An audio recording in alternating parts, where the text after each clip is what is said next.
Tayo po ay manalangin. Dakilang Diyos na makapangyarihan sa lahat, salamat po sa umagang ito. Salamat po sa pagkakataon na kami po ay magkasama-sama upang amin pong pag-iisahin ang aming puso, ang aming isipan, ang aming pong mga boses para ikaw, Panginoon, ay aming purihin, sambahin, pasalamatan, luwalhatiin at itaas sa umagang ito. Salamat po, Panginoon, sa kung paano mo kami sinamahan at ginabayan, tinulungan nitong nagdaang isang linggo. At salamat po, Panginoon, sapagkat muli naming naranasan ang inyo pong katapatan sa buhay namin. Sa umagang ito, Panginoon, sa amin pong pagsamba, kami po ay humihingi ng kapatawaran sa lahat ng aming mga pagkakamali. Linisin mo po ang aming pong puso upang kami po ay maging karapat-dapat sa amin pong pagsamba ngayon pong umaga.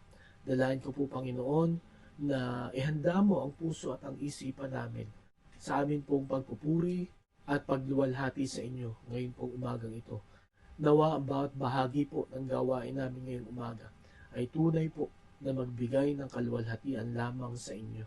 At Panginoon, dalayan ko po na ikaw ang patuloy na kumilos sa bawat isa sa amin. Patuloy na ikaw ay magturo sa pamagitan po ng mga mensahe buhat sa mga awitin, buhat sa inyong salita, ng mga dapat naming pong gawin, lalo na sa pagtatapos po ng taong ito at sa pagsisimula ng bagong taon. Dalayan ko po, Panginoon, ipaalala mong lahat sa amin ang inyo po, Panginoon, ginawa sa amin ngayong isang taong ito. At ang dalayan ko po, Panginoon, ay panghawakan namin ito. Huwag namin itong kalimutan. Ito'y aming baunin sa amin po pagharap sa 2026. At tulungan mo kami, Panginoon, na huwag magsawa na ikaw, Panginoon, ay pasalamatan sapagkat tunay na napakabuti mo sa amin ngayon pong 2025. Kami po ay sinamahan mo, kami ay binigyan mo ng lakas, at kami po ay pinagtagumpay mo sa mga pagsubok, sa mga hamon na amin pong naranasan ngayon pong 2025. Tunay po na kung wala ka, Panginoon, ay hindi namin mararating ang araw na ito at ang oras na ito. Kaya, Panginoon, muli sa amin pong pagsamba sa inyo, amin pong iniaalay sa inyo ang aming taos-pusong pasasalamat at pagpupuri. Nawa maging mabangong hain po ito sa inyo pong harapan. Sapagat lahat ng ito ay aming dalangin sa pangalan ni Jesus. Amen.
Angels from the realms of glory, wing your flight o'er all the earth.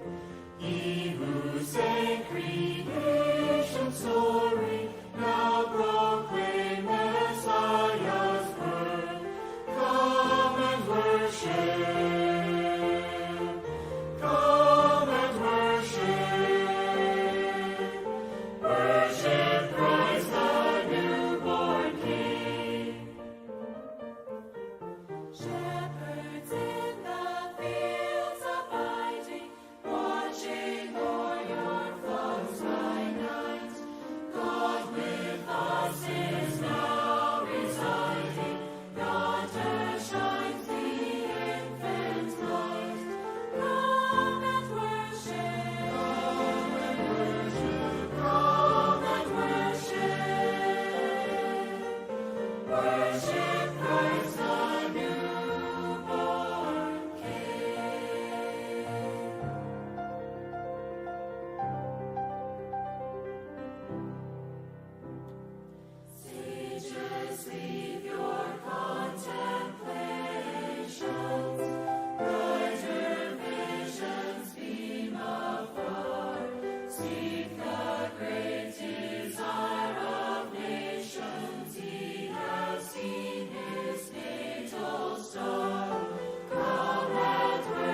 Magandang umaga po mga kapatid. Welcome po sa ating pong pananambahan ngayon pong oras na ito. At salamat sa Diyos sapagkat tayo po ay magkakasama. Salamat sa bawat isa na naglaan ng oras para tayo po ay magkasama-sama ulit. Kahit na sa ganitong paraan ay ating pong sama-samang mapuri, masamba ang ating pong Panginoon. At ngayon pong umaga ay oras na para atin na pong buksan ang ating pong mga Biblia at atin pong tingnan at pag-aralan ang mga instructions ng Panginoon sa atin. So atin na pong buksan ang atin pong mga Bibles sa Matthew chapter 1 verses 18 to 25. Matthew chapter 1 verses 18 to 25. Pakinggan niyo po at aking babasahin. This is how the birth of Jesus came about. His mother Mary was pledged to be married to Joseph. But before they came together, she was found to be with a child through the Holy Spirit. Because Joseph, her husband, was a righteous man and did not want to expose her to public disgrace, he had in mind to divorce her quietly. But after he had considered this, an angel of the Lord appeared to him in a dream and said, Joseph, son of David, do not be afraid to take Mary home as your wife, because what is conceived in her is from the Holy Spirit. She will give birth to a son, and you are to give him the name Jesus, because he will save his people from their sins. All this took place to fulfill that the Lord had said through the prophet. The virgin will be with child and will give birth to a son, and they will call him Emmanuel, which means God with us. When Joseph woke up, he did what the angel of the Lord had commanded him, and took Mary home as his wife.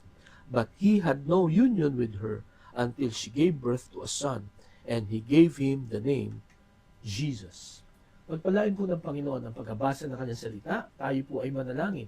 Dakilang Diyos, ang inyong salita ay muling bukas na sa aming harapan. For the past few Sundays ay amin pong pinag-aaralan ang inyo po Panginoong utos sa inyo pong mga lingkod na ginamit po para maganap ang inyo pong kalooban, ang pagdating ng Panginoong Jesucristo dito. Ito po ay ang utos na huwag matakot.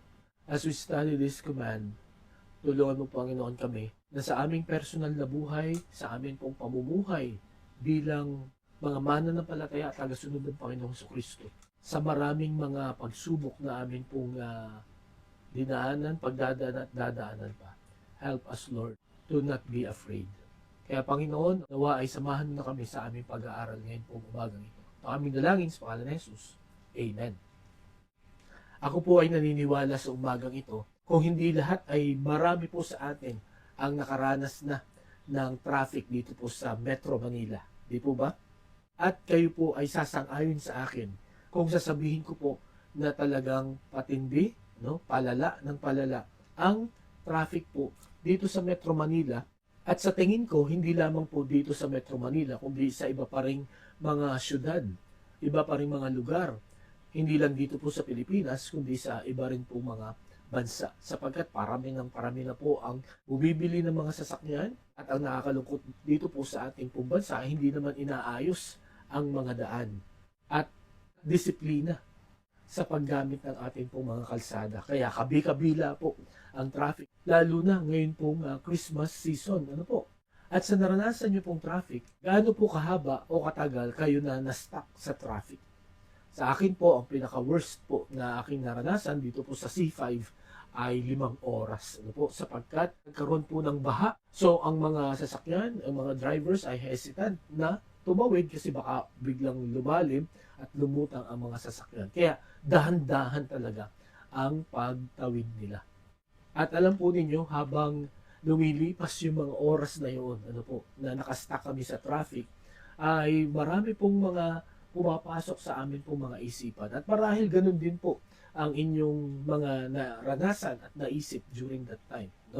Ang isa sa mga pumasok sa isip natin ay yung takot, na hanggang kailan ito magluluwag, kailan maayos yung daloy ng trapiko, sino ang mag-aayos nito.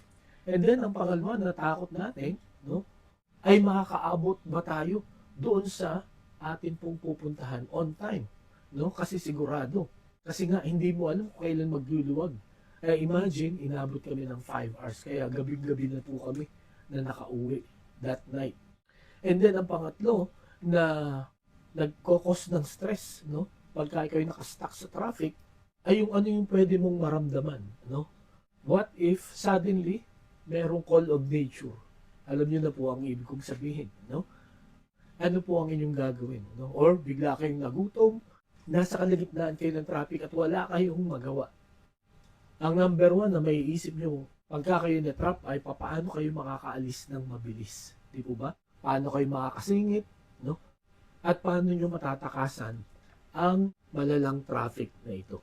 And many times in our lives, no, parang ang buhay din natin ay na-trap sa isang traffic, no? Parang walang progress, walang movement. Yung ating personal na buhay, yung ating career, parang stuck na tayo, no? Yung ating pag-aaral, parang ganun at ganun pa rin ang resulta. At yung mga bagay na pinupurso natin, na I'm sure bago po mangyari itong traffic na ito, we perfectly planned all those things. Di po ba? In fact, marahil nagplano pa rin tayo kung sakasakali hindi mangyari ito, ganito ang gagawin natin. No? Kumbaga nagplano tayo ng mga plan B, plan C, at plan D. Kaya lang, habang unti-unti natin na inaabot ang mga planong ito, suddenly, nagkaroon nga ng traffic jam.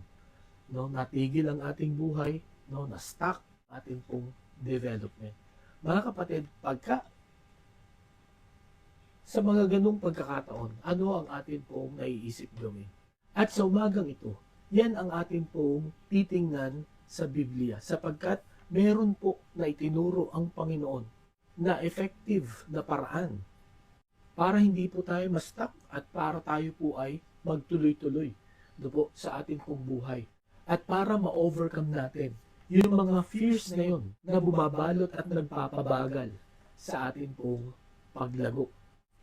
Si Joseph, ang asawa ni Mary, ang biological parents ng Panginoong Hesukristo.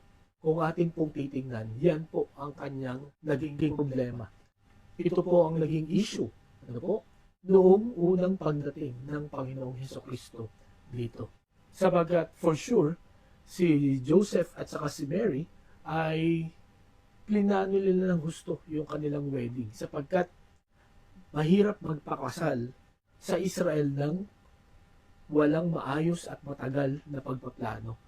Katulad ng pinag-aralan natin last week, ang celebration ng kasal sa Israel ay 7 days. At yung 7 days na yun, dapat unlimited lahat. No? Unlimited ang pagkain, unlimited ang inumin, unlimited ang kasiyahan. Kaya kailangang planuhin ng maayos. At sa puntong ito, ay masasabi ko that everything was well planned. No? Yung engagement nila, yung kanilang preparations, no?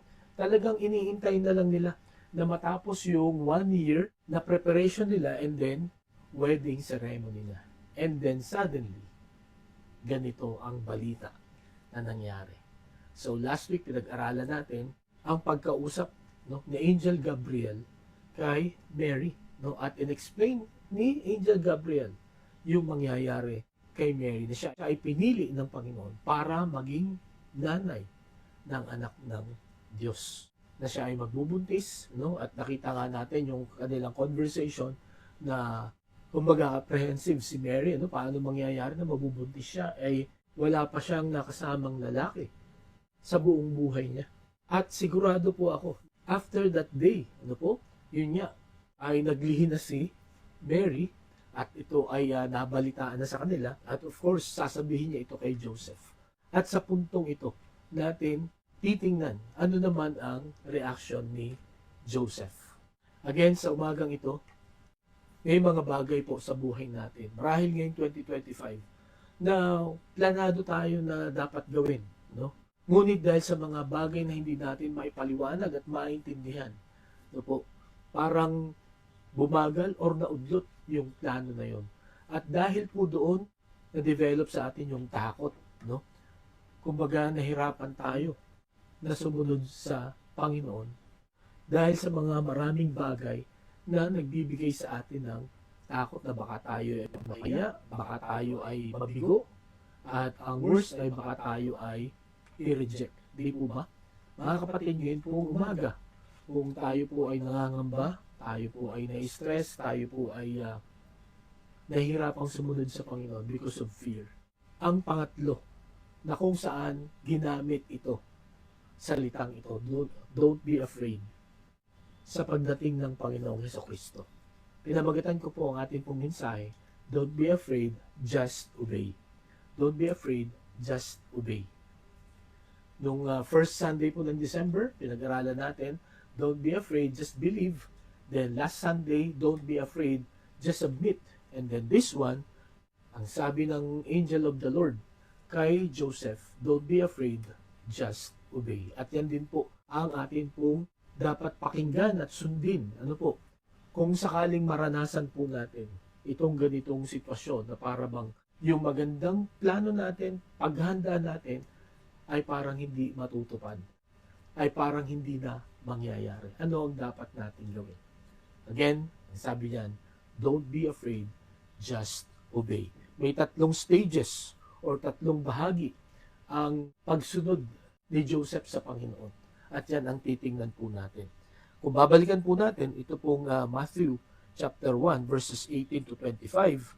Pagkatapos pong isulat ni Matthew, ito pong genealogy or pinagmulang lahi ng Panginoong Hesukristo, ay isinulat naman niya kung paano siya ipinanganak. At ang sabi po dito sa verses 18 to 19, this is how the birth of Jesus Christ came about. His mother Mary was pledged to be married to Joseph, but before they came together, she was found to be with a child through the Holy Spirit, because Joseph, her husband, was a righteous man and did not want to expose her to public disgrace. He had in mind to divorce her quietly. So, napakatindig scandal nito, no? Noon man at maging hanggang ngayon, di po ba? Ito po ay talagang, lalo na sa mga kalalakihan, malaking insulto ito. Na imagine, yung iyong mapapangasawa, yung iyong fiancé, ay buntis, ano po, nagdadalang tao, at hindi nga sa'yo galing. Di po ba? Yun yung mabuntis at hindi sa'yo galing. At noon po, ang batas, pagka may ganito pong nangyari, ano po, sa Deuteronomy chapter 24, ay makikita po natin na may karapatan na i-divorce ng lalaki yung babae. At alam niyo po, mayroong dalawang school of thought, ano po, nung panahon na ito, na sinusunod, ano po, ito yung strict rule at saka yung lenient rule, no? Yung strict rule, ito po ay galing kay Rabbi Shammai, na ang kanya pong batas ay pagka nahuli yung babae na adultery, yun nga po, siya po ay dadalhin sa plaza at siya po ay huhusgahan ng public, babatuhin hanggang mamatay. Yung isa naman, yung lenient rule or kay Rabbi Hillel, kanya namang rule ay pwede mong i-divorce yung babae sa kahit anong maisip mo na ayaw mo sa kanya. In fact, pwede mong i-divorce daw yung iyong asawa kung halimbawa masunog yung kanyang sinaing or may nagustuhan ka ng ibang babae. Itong lenient rule na ito ay susulat ka lang, no, ng divorce paper at na may dalawang saksi, and then, yun na. Kakalimutan na ito. Wala na itong public humiliation. No? At yan po ang nangyari dito sa verses 18 and 19. Kaya ang unang po na atin pong titingnan na stage ng pagsunod ni Joseph dito ay the discreet solution. Ano? The discreet solution. Or ang maingat na paglutas niya sa problemang ito. Imagine, tingnan niyo po ito, no? Ang sabi dito sa verse 18, this is how the birth of Jesus Christ came about. His mother Mary was pledged to be married to Joseph, but before they came together, she was found to be with child through the Holy Spirit. Okay? So marahil kwento ni Mary, yung sinabi sa kanya ni Angel Gabriel kay Joseph, no? Na kaya ako nagbuntis ay dahil sa banal na spirito. So, hindi ko alam kung anong reaction dito ni Joseph at ano ang reaction dito ng buong family. No, kung papaniwalaan ba ito si Mary or hindi. Kung pagtatawanan ba nila si Mary or hindi. Pagdating dito sa verse 19, because Joseph, her husband, was a righteous man and did not want to expose her to public disgrace, he had in mind to divorce her quietly. So dito, ano po, pinakita dito at ipinakilala dito kung sino si Joseph. Joseph being a righteous person. Yung word po na righteous dyan, hindi ibig sabihin siya ay perfect, hindi na siya nagkakasala. Kundi ang ibig sabihin ng righteous po dyan, ito pong si Joseph, sinisikap niya na sundin yung batas ni Moses and at the same time, sinusunod niya ang kalooban ng Diyos sa kanyang buhay. Ano po? Kumbaga binabalanse niya. Kumbaga wala kang pwedeng i-accuse sa kanya na siya ay corrupt, no? O siya ay may masamang ginawa, or siya ay nandaya, o siya ay may sinaktang tao. Yun ang kanyang description. At ang dahilan kung bakit nagkaroon siya ng maingat na paglutas sa issue na ito, sa scandal na ito, sa problemang ito. First is for personal purity. No? For personal purity. Kasi nga sabi dito, he was a righteous man. At kumbaga, all his life, no, ay sinikap niya na sundin ang kalooban ng Panginoon, sundin ang batas ng bayan. Tapos sa kanyang pagpapakasal, ganito ang mangyayari. Di po ba? Talagang masisira yung kanyang reputasyon na kanyang binuo, no, sa matagal na panahon.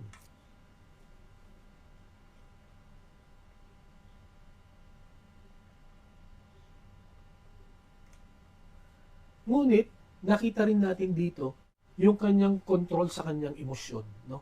Kumbaga sa ibang mga lalaki, no? Pagka nabalitaan, talagang magwawala talaga. Talagang hindi pwede na ayusin mo lang ito ng tahimik.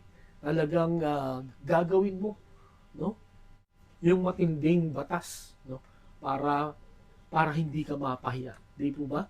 Pero ang sabi dito, sa verse 19, because Joseph, her husband, was a righteous man, and did not want to expose her to public disgrace, he had in mind to divorce her quietly. Okay? And then sa verse 20, but after he had considered this, okay? So, gusto ko pong pansinin niyo yung he had in mind. No? Ang ibig sabihin daw po nitong he had in mind, kumbaga, pumasok sa isip niya na hiwalayan ng tahimik itong si Mary. Yung word daw na he had in mind, hindi lamang nag-cross once, no? Yung i-divorce si Mary, kundi nagkaroon siya ng malalim na pag-iisip, no? Talagang pinag-isipan niya ito ng maraming beses, no? Sabi nga nila, pag mag-aasawa ka, pag-isipan mo muna ng 10 beses. I think hindi 10 times lang nag-isip dito si Joseph nung sinabi ditong he had in mind. Marahil 100 times o 200 times siya nag-isip. No? At then, ang sabi pa dito sa verse 20 nga, talagang kinonsider niya ito. Ito ang kanyang purity. Para mapanatili niya yung kanyang reputasyon, para hindi masira yun. Diba? Na susulat nga siya ng divorce paper with 2 witnesses, and then ibibigay dun sa family ni Mary, and then yun, kalimutan na. No? Hindi na ito kakalat. At si Mary pwede na mag-consider ng ibang lalaki, at ganoon din si Joseph, pwede na rin siya mag-consider ng ibang babae. Ganun po ang rule. Meron pong Bible scholar na nagsabi na pinagsama ni Joseph yung rule, yung strict rule at saka yung lenient rule. Kasi yung strict rule, kailangan i-divorce mo. Okay? Ang lenient rule, dapat pwedeng walang makaalam at pwedeng kahit ano lang ang ikaso. Kasi, pagka ang ikinaso ni Joseph kay Mary ay adultery, yun nga, walang choice ang mga tao kundi dalhin si Mary sa plaza, batuhin hanggang siya ay mamatay. No? At sobrang laking kahihiyan po yun. Pero ang ginawa nga niya, tahimik na lang na iwanan si Mary. Bakit niya ginawa itong discreet solution? For personal purity, and secondly, for public protection. No? Para maprotektahan niya rin si Mary. Kasi ang sabi niya dito sa verse 19, because Joseph, her husband, was a righteous man and did not want to expose her to public disgrace, he had in mind to divorce her quietly. So ayaw niya, no, na mapahiya na yun nga, maparusahan itong si Mary. As I've said kanina, no, kung mapapansin ninyo, ito si Joseph, no, hindi agad siya nag-react violently, kundi pinag-isipan muna niya. At ang character na yan, ano po, ay mababasa natin sa Proverbs 19 verse 11. Proverbs 19:11. A man's wisdom gives him patience. It is to his glory to overlook an offense. So, ang sabi po dito, ang isang taong marunong, hindi ito nagpapadala sa bugso ng damdamin, no? Siya ay pasensyoso, no? Hindi agad siya kumikilos, no? Nag-iisip muna siya. At ang sabi pa dito, it is to his glory to overlook an offense. Mas hahangaan siya, no? Mas luluwalhatiin siya kung kakalimutan niya yung kasamaan na ginawa sa kanya.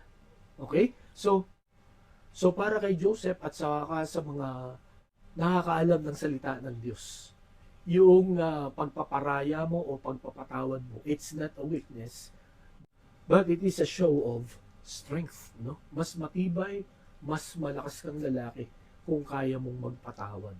Okay? So, all in all, makikita po natin dito that human as Joseph was, no? Nung makita niya itong problemang ito, no?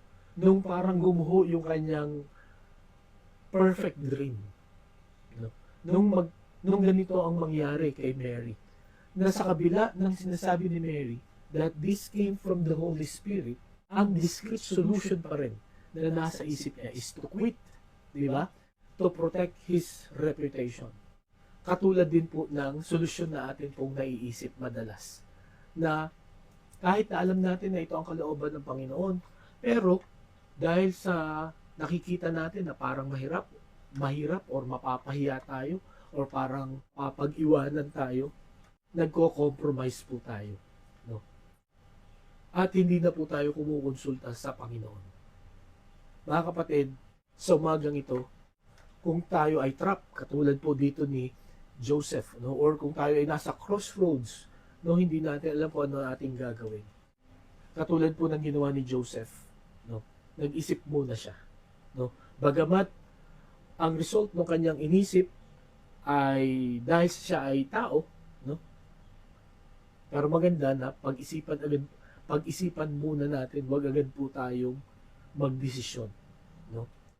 At yun nga po ang makikita natin na nangyari, no? Dahil sa pinag-isipan muna ni Joseph, pagdating po dito sa verse 20, but after he had considered this, an angel of the Lord appeared to him in a dream and said, Joseph, son of David, do not be afraid to take Mary home as your wife, because what is conceived in her is from the Holy Spirit. She will give birth to a son, and you are to give him the name Jesus, because he will save his people from their sins. So dito po tayo dadako sa pangalawang stage ng obedience ni Joseph. Ang una, the discreet solution. Second, the divine intervention. Again, katulad po na nangyari kay Zechariah, nangyari kay Mary, pagka hindi maintindihan, pagka hindi talaga natin maintindihan kung ano ang nangyayari sa atin, no? Pagka naubos na yung logic, yung reasoning, no?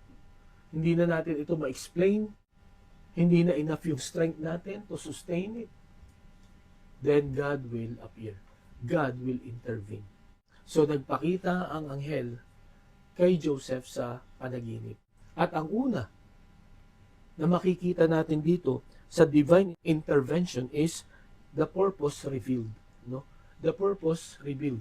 Ni-reveal ng anghel ano ang dahilan, bakit nangyari sa kanila ito ni Mary. Na sa kabila ng matindi nilang preparation, no? Maayos na preparation, biglang yung pinaka-ayaw mo na pwedeng mangyari or hindi nila iniisip na mangyayari, ayun po ang nangyari. So dito po, in-explain nito pong angel ang purpose, no? He revealed the purpose of this situation, of this problem. Okay, ang sabi niyan, do not be afraid to take Mary home as your wife, because what conceived in her is from the Holy Spirit. She will give birth to a son, and you are to give him the name Jesus, because he will save his people from their sins. No? So, ang unang sinabi ng angel kay Joseph, yung nasa sinapupunan ng iyong asawa, yun ang magiging tagapagligtas. No?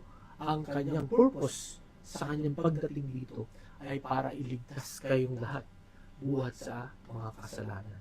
So, this will be the Savior. At naniniwala ako na nung marinig ito ni Joseph, yun na ang matagal nilang hinihintay, no? Sapagkat for 400 years nga, no? Tahimik ang Panginoon, no? Walang mga promises na natutupad, no? At every time na sila ay nagmamakaawa, no? Humihingi ng tulong sa Panginoon, walang sagot na dumadating. Samantalang nun nga, nung panahon ni Joshua, nung panahon ng mga judges, nung panahon ng mga prophets, no po?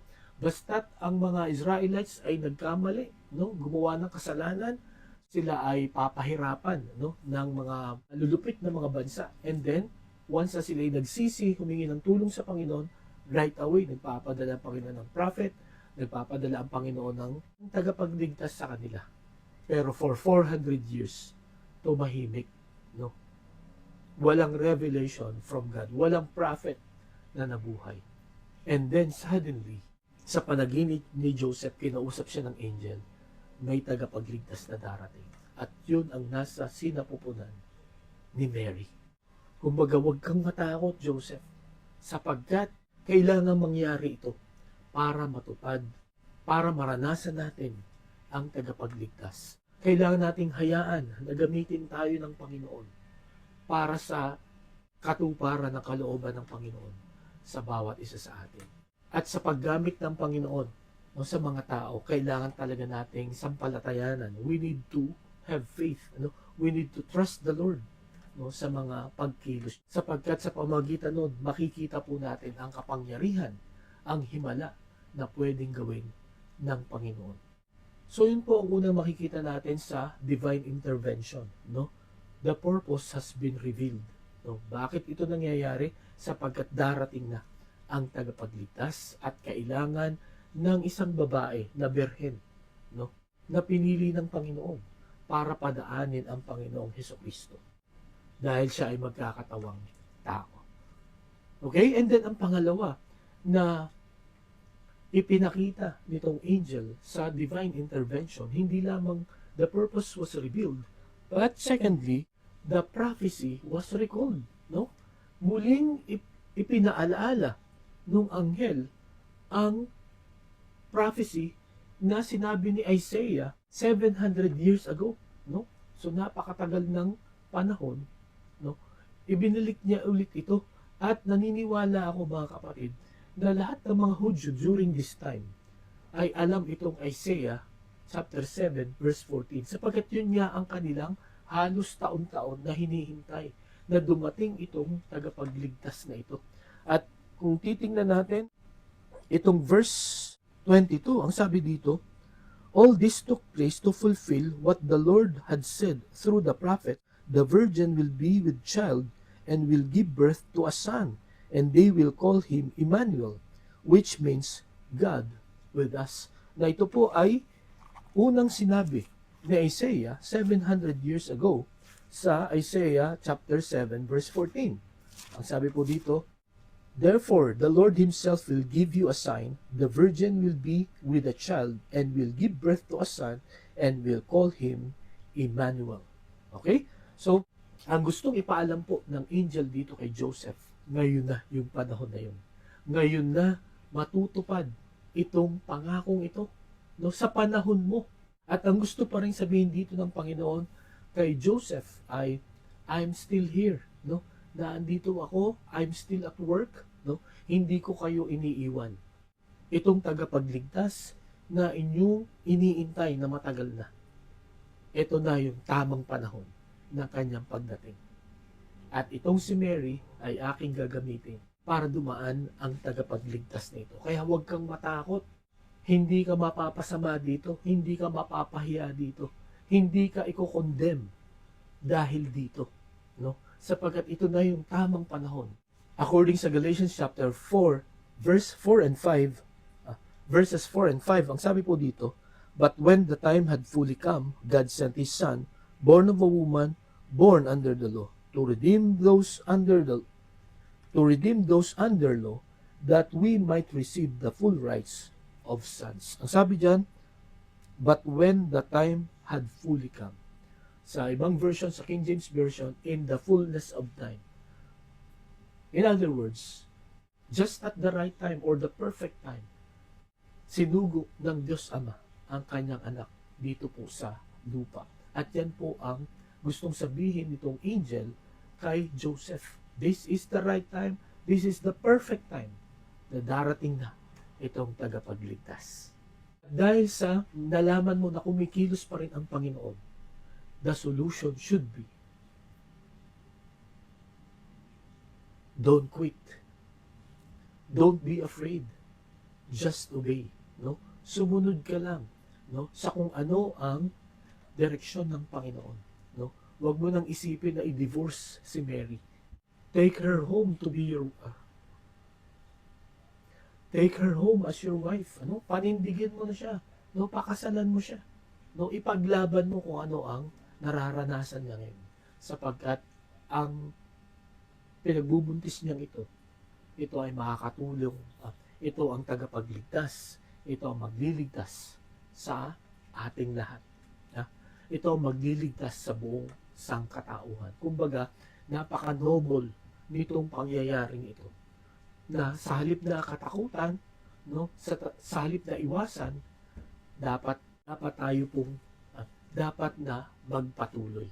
At ngayong gabi, mga kapatid, sa mga crossroads ng buhay po natin, sa mga interruptions, no, ng ating po mga plans sa buhay natin, ano po ang una nating ginagawa? No? Naiisip ba natin na mag-quit na? Naiisip pa natin na ibahin na? No? Dapat ang una po nating gawin, pagka tayo po ay nasa crossroads or kung tayo ay parang nasa dead end na ng ating pong mga plans, katulad po ng naranasan ni Joseph, ang dapat po natin gawin is to look up, no? Tumawag tayo sa Panginoon. Hintayin natin ang Panginoon. Sapagkat ang Panginoon, nire-reveal niya ang purpose kung bakit natin nararanasan ang mga bagay na ito. Kaya anuman ang mga bagay na nagbibigay sa atin ng takot sa ating pagsunod sa Panginoon, ito po ang sinasabi pa rin sa atin ngayon ng angel of the Lord. Don't be afraid. Just obey. No? Katulad ng sabi niya kay Joseph. Don't be afraid. Take Mary home as your wife. Ano? Just obey. Ang sabi po sa Proverbs 16:9, "In his heart a man plans his course, but the Lord determines his steps." Okay? So dito po, kung makikita natin, kaya naisip siguro ni Joseph, no, na i-divorce si Mary, sapagkat everything is well planned. At any interruption, dapat ay mag-quit, no? Human as he was. At ganun din po tayo. Ganun po ang ating maiisip right away. Di po ba? Pero mga kapatid, marahil merong pong gustong sabihin sa atin ng Panginoon kung bakit may mga interruptions, merong mga delays, merong mga detours, no? Merong mga traffic jam along the way, no? Gusto niya na tumawag tayo sa Kanya, tumingin tayo sa Kanya. Sapagkat sa kabila na marami tayong plano, ang mangyayari pa rin, mga kapatid, ay yung plano ng ating Panginoon. At yun pa rin ang makakabuti. No? Sa kabila nga ng madalas mahirap ito or imposible. Pero dahil sa ito ay plano ng Panginoon, ito po ay mangyayari. Tutulungan niya po tayo. Gagabayan niya po tayo. Basta, mga kapatid, huwag lang tayong matakot. No? Let us not be afraid. Just obey. No? Tayo po ay sumunod lamang sa guidance ng Panginoon. So, after this dream, after this divine interruption, no, ito na yung sunod na stage ng obedience ni Joseph. Ano? Hindi lamang the discrete solution, the divine intervention, and then ang panghuli, the determined action. No? Ang determinado, ang porsigido na kilos niya. Lumagising siya.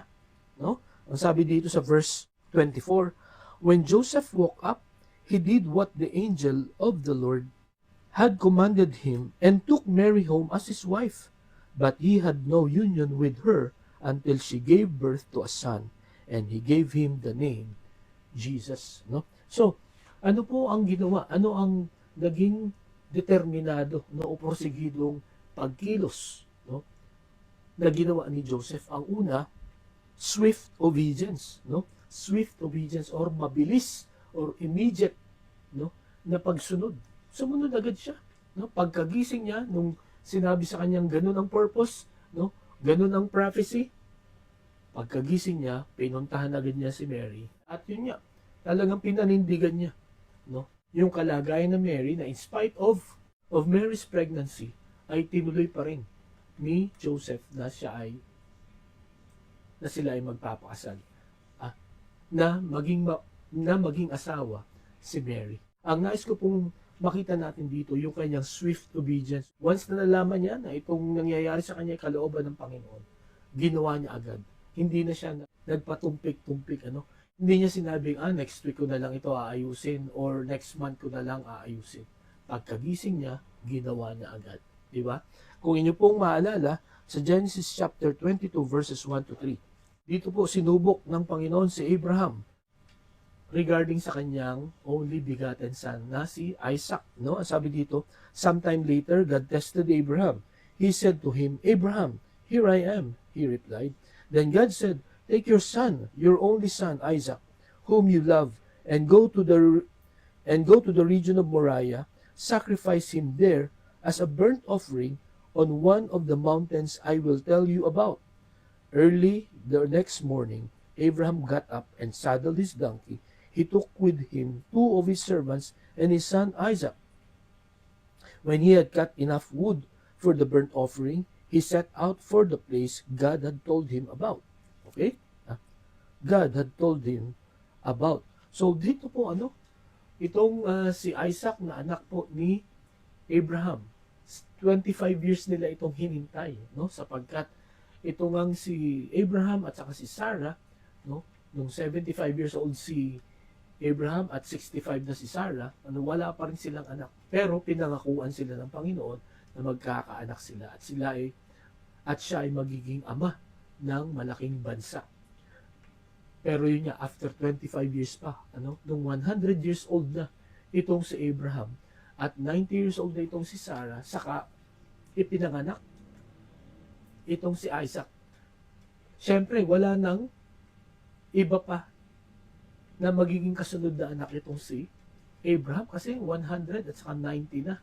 100 na siya at 90 na si Sarah, talagang imposible na magkaanak pa sila. Ang promise sa kanila, magiging ama sila ng malaking bansa. Tapos, pagdating dito sa chapter 22, ang sabi ng Panginoon kay Abraham, ialay mo, no, si Isaac sa akin, sunugin mo siya. At pagdating sa verse 3, early in the morning. Diba?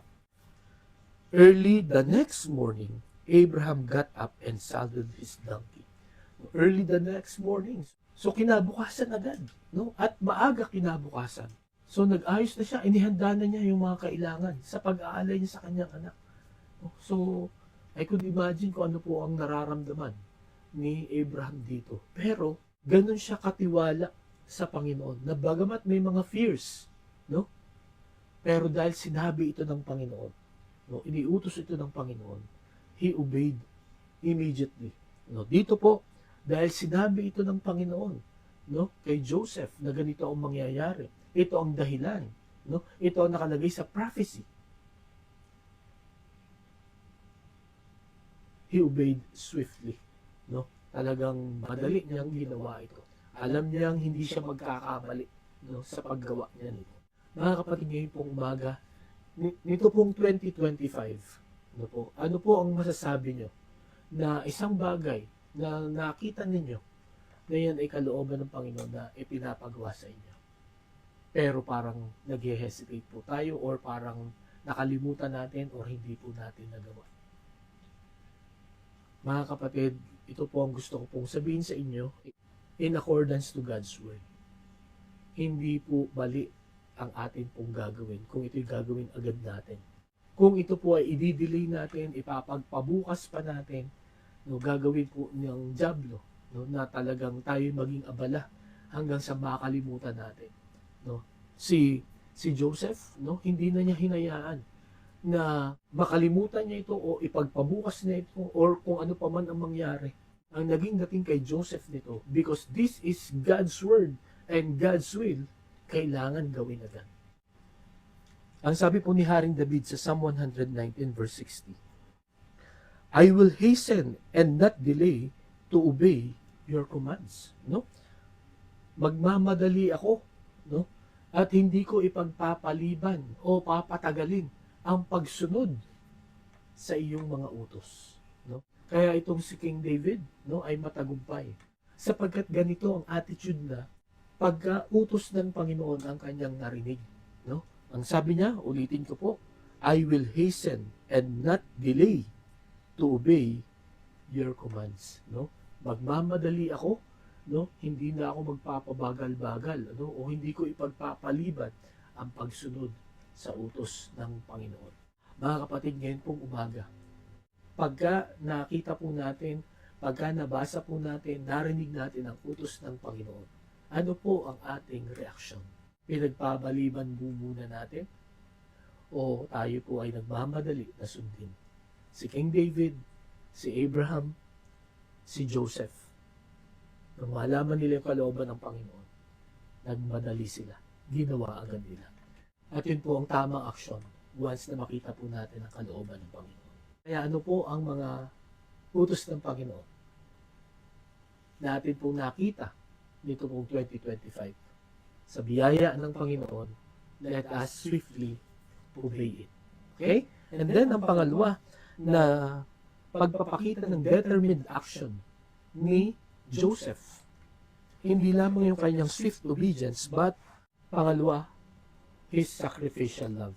No? His sacrificial love. Ang sabi po dito, but he had no union with her until she gave birth to a son, and he gave him the name Jesus.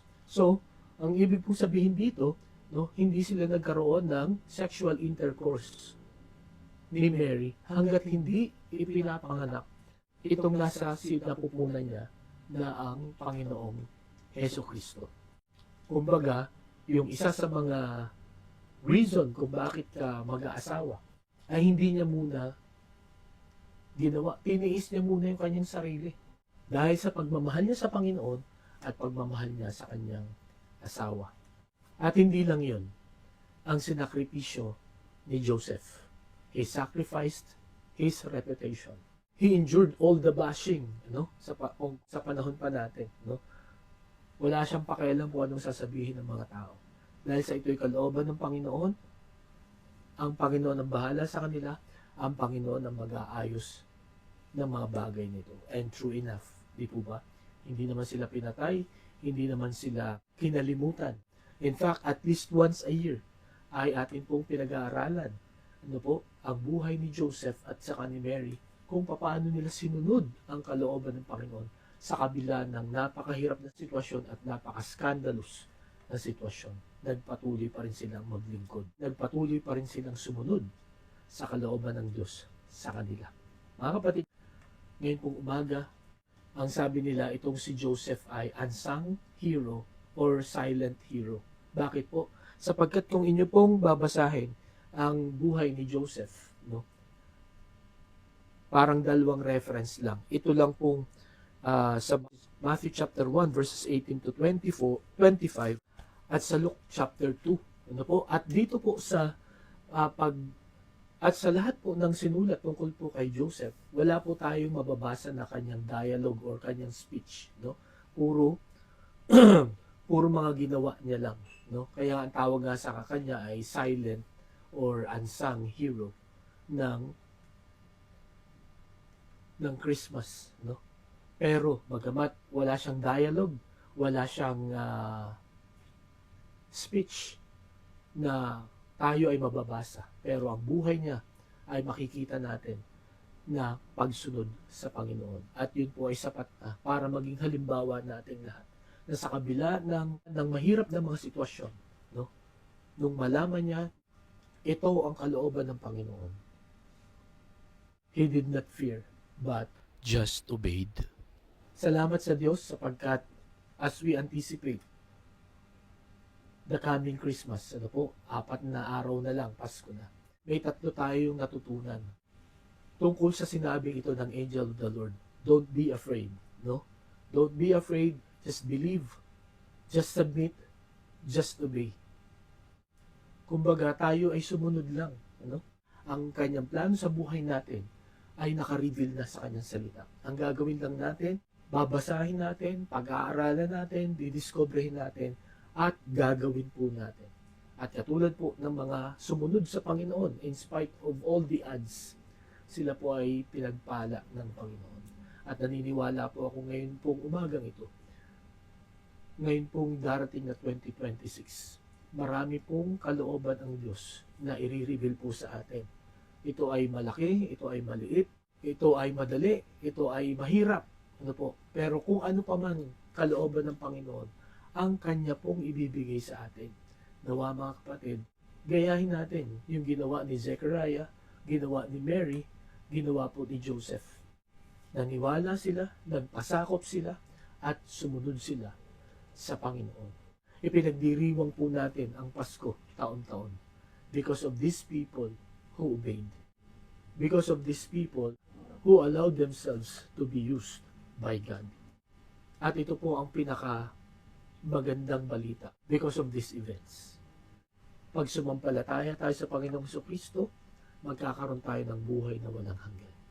Nangyari po yun because of these people who obeyed the Lord. Meron tayong tagapagligtas. At ngayong umaga din mga kapatid, kung isusuko po natin ang ating pong buhay, katulad po ng 3 ito, God will use us mightily, sa mga bagay na hindi natin sukat akalain. Maraming mararating, maaabot ng magandang balita. Ang buhay nila ay naging halimbawa at nangungusap hanggang ngayon, after 2,000 years. And who knows, hindi natin alam kung kailan darating ang Panginoon. Pero yung ating pong obedience sa Panginoon, yung ating pagpapasakop sa Panginoon, yung ating pagsampalataya sa Panginoon, hindi po natin alam kung sino ang mga tao na mabibless, may encourage dahil gagamitin ng Panginoon yung buhay na yung pagsunod po natin sa Kanya. Kaya ang challenge po sa atin ngayon po umagang ito sa mga hindi pa sumasampalataya sa Diyos. Ito po ang panahon. At ito ang dahilan kung bakit may Pasko. Para dumating ang ating tagapagligtas. Isuko natin ang ating pong buhay. Pagsisihan natin ang ating mga kasalanan. Tanggapin natin si Jesus bilang sarili nating tagapagligtas. At sa ating pong mga mananampalataya, the Lord will always reveal His will. Kaya nawa maging reaksyon natin. Katulad po ng sinabi ng angel of the Lord kay Joseph, don't be afraid, just obey. Tayo pa'y manalangin. Panginoon, salamat po sa mensahe na amin pong narinig. Salamat po sa buhay ni Joseph. Salamat po na sa kabila na may naging ibang plano siyang gawin. Pero siya po ay nakinig sa inyo. Na-overcome niya yung kanyang takot at siya ay sumunod. Kaya Panginoon, tulungan mo kami kung ano man ang mga bagay na nagbibigay sa amin ng takot, lalo na sa pagsunod sa inyo. Nawa ito pong halimbawa ni Zechariah, ni Mary, at saka ni Joseph ay magpalakas ng loob namin na sumunod sa inyo, Panginoon. Sapagkat, bagamat mahirap ang inyo pong kalooban, pero sa pamagitan ng lakas at biyaya, kapangyarihan mo, ito po ay kayang gawin. At pagpapala ang resulta nito, Panginoon. Hindi lamang sa amin, kundi sa maraming mga tao. Sa darating na taon, Panginoon, tulungan mo kami na maging channel of blessing. At nawa ang number 1 na maging dahilan kung bakit mapapagpala ang mga tao sa buhay namin ay dahil kami ay hindi natakot, sa halip kami po ay sumunod. Salamat po, Panginoon. Ito ang aming dalangin sa pangalan ni Jesus. Amen. Maraming salamat po sa inyong pakikinig. Magpalain po tayo ng Panginoon.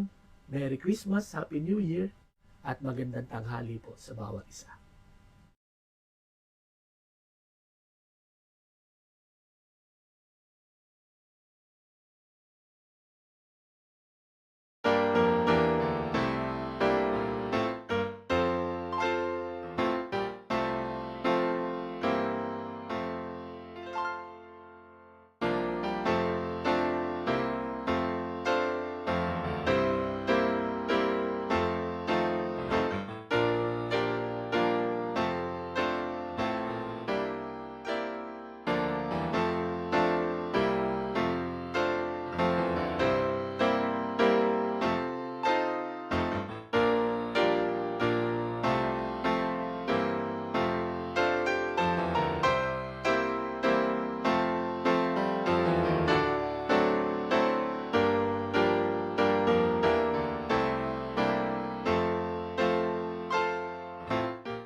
Tayo po ay magwakas sa panalangin. Panginoon, salamat po sa linggong ito, sa araw na ito, na inyo pong pinagkaloob sa amin. Salamat po sapagkat ang buwang ito ay amin pong inalala ang unang pagdating ng Panginoong Kristo.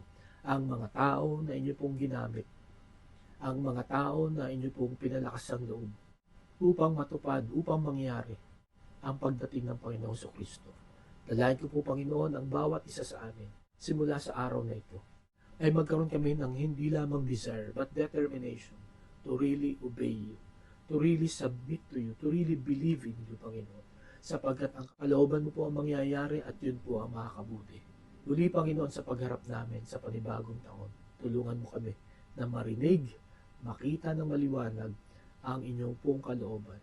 At muli, Panginoon, sa inyo pong biyaya, wala naming takot na ito po ay susundin upang ang panibagong taon na darating sa buhay namin ay maging maunlad, maging makabuluhan at makabuluhan sa bawat isa sa amin. Sa inyo po ang papuri at kapurihan, sapagat lahat ng ito ay amin pong dinadalangin sa pangalan ni Jesus.